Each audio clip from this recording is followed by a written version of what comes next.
leero mu Jakaka wuwo. Mu linnya ly'ekibiina kyaffe ekya Democratic Party n'abakulembeze n'abamemba bonna. Waliwo bamemba baffe bangi nnyo ababadde bawaayo. Gavumenti yaffe ekoze bulungi nnyo. I am convinced that we are going to defeat it. We need to galvanize ourselves, add more effort. Leero mu Jakaka wuwo.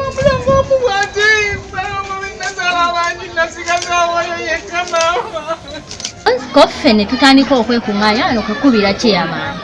Era chairman kwe kuleeta abapoliisi ng'omuntu yafiira mu nnyumba. Naye nze mu kulowooza okwange ndowooza njala ye yamutta kuba nti tetukyakola nti tufiira mu mayumba.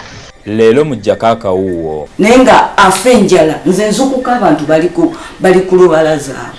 N'olwekyo guno bwe guba musango gw'okuwa ku bantu abajja wano awaka wange emmere ne bankaabirira nti mba nzizizza attempted murder nga poliisi yakajja wano olwaleereza ogwokubiri. Ogwo musango ngukkiriza gunsinge bantwale bansibe.